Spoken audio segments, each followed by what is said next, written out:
Tales from the Jails with John G. Sutton.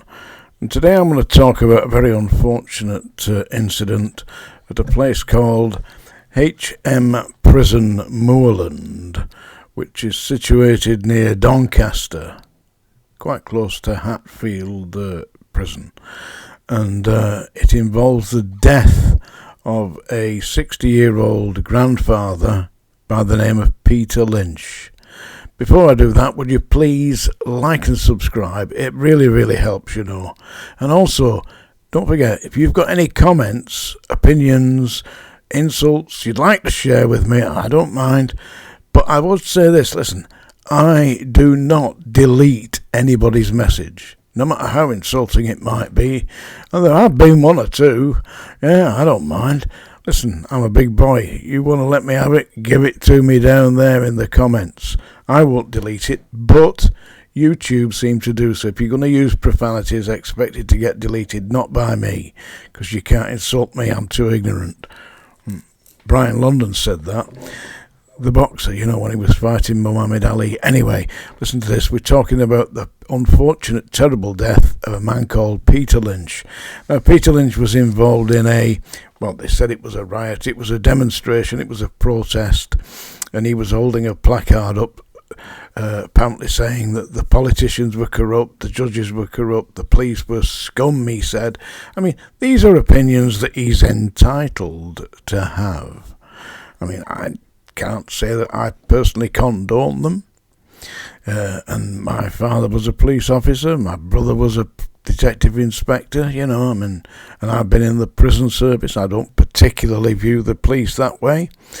Certainly there's been some problems lately with 10% of all chief constables either suspended or dismissed for misconduct in public office. Imagine that. But anyway, let's get to this unfortunate grandfather, aged 60 years old, who was sentenced to 30 months imprisonment, not for assaulting the police, not for attacking or setting fire to any buildings or destroying property, but for shouting his opinions out in public. And these were his personal opinions concerning migrants that he didn't believe should be in this country, entitled to his opinion. But it was viewed when he was taken before the court that the judge decided that this was a heinous offence and that he must be sent to imprisonment. He'd never been imprisoned before in his life. 30 months imprisonment, and he was sent to HMP Moorland in Yorkshire near Doncaster, and he didn't last very long because he was found dead in his cell. I can't tell you what killed him. The original thinking from the prison service is that they believe it was an act of suicide because he couldn't take it. He'd been sent into a prison and labelled as a racist, and in the prisons there are ethnic minority groups that may look upon people who hold certain beliefs like that in a negative manner. And this has obviously had some kind of effect. You can see videos of this man. His name's Peter Lynch. Go onto YouTube on here, type in Peter Lynch, and you will get videos showing him expounding his theories. And he's an innocent enough kind of, I would say, a harmless grandfather figure who is just speaking what he believes to be his mind and his considered thoughts on the subject of migrants. And of course he was snatched by the police, arrested and taken before the courts, where for some reason best known to himself he pleaded guilty and was sentenced to 30 months in prison. The judge that sentenced him to 30 months in prison had previously sentenced a convicted paedophile to a period of probation, a suspended sentence, He didn't send the paedophile who had been interfering with children under the age of 13, didn't send that individual to prison, but decided that Peter Lynch was going to go to prison. And we've got the Prime Minister making statements about how demonstrating in the streets isn't demonstrating, it isn't protesting, it's rioting, and it's the far right. That's a big thing today, the far right. They're saying this is everybody's far right. You'll also see, if you look online under the Peter Lynch thing, that there is a broadcast video by the one and only Tommy Robinson, and he's advocating that people join him for a protest on the 26th. I believe it's at King's Cross in London. You look it up, I won't be going. I have to say, I have been involved in demonstrations in the past. Usually had a riot shield and at times a self-loading rifle. Seriously, when I was in the military, we were trained to deal with riots in other countries. What we were doing there is something I never thought about at the time. I was just doing my duty. And of course I had riot shields and batons, and one time it was like a pickaxe handle that they gave me when we were dealing with riots at the Scrubs. These things happen. And of course when you're on the other side of it making the protest, you view the people who are there as being the enemy. I wasn't considered myself to be the enemy. I considered myself to be doing my duty, and no doubt that is how the police view it themselves. The police, just like the protesters, they're just people like you and me. Now, if you're thinking of going to Tommy Robinson's gathering on the 26th of this month, think very carefully, because I believe that the police have been charged with the idea that they've got to put a stop to this.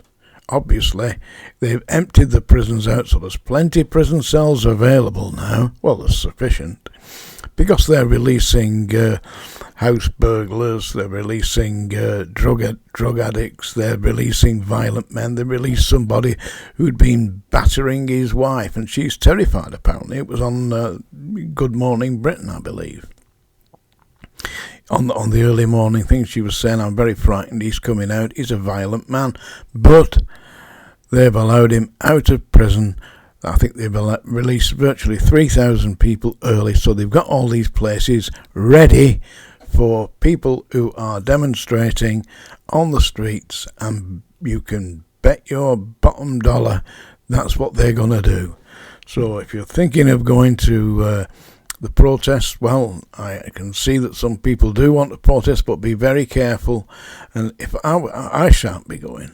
I don't particularly advocate that. There is a way to do it. Get in touch with your MP. You may think your MP is not conducive to hearing this, but tell them they've got to know exactly how people feel. My personal view on this is Britain's full. I mean, we can't get housing. There is a vast shortage of housing. In 1951, I believe it was, the last census, there was approximately 50 million people in Britain. Now, the last census, there was virtually 70 million people in Britain. So we've grown by about 40%. 40% more people in Britain, but there isn't 40% more housing. We've got people who are being released from prison. There's nowhere for them to stay. They get £89 as a rehabilitation fee when they leave prison. What will that get you? It won't get you one night at a Premier Inn. Premier Inns used to be £35, £45 a night. Round here now they're £100 a night, £90 a night. It's just ridiculous. So you get £89, you can't even have one night at a Premier Inn.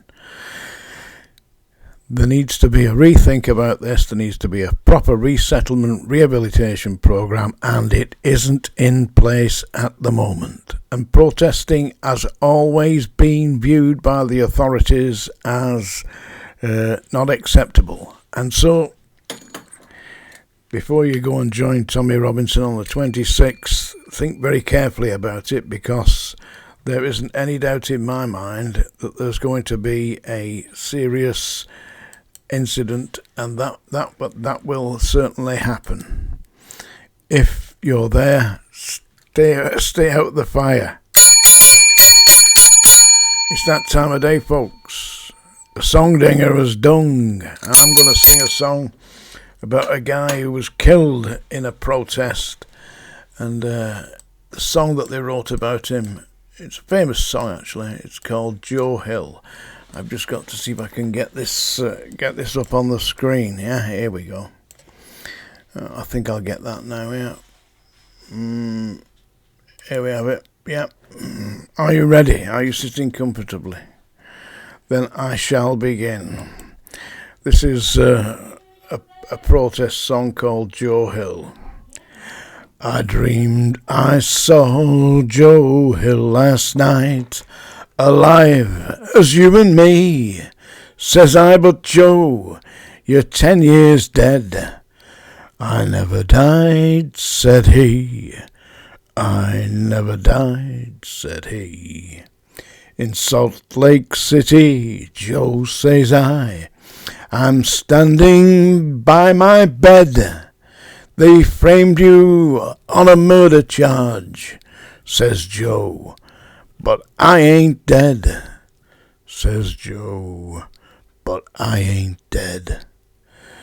The copper bosses killed you, Joe. They shot you, says I. Takes more than guns to kill a man, says Joe. I didn't die, said Joe. I didn't die. And standing there, as big as life, and smiling with his eyes, says Joe, what they could never kill, went on to organize, went on to organize. From San Diego up to Maine, in every mine and mill, where workers defend their rights, it's there you'll find Joe Hill. It's there you'll find Joe Hill. I seriously hope you enjoyed that. I'm not too sure if it was any good. Do please like and subscribe, and don't forget comments down below, folks.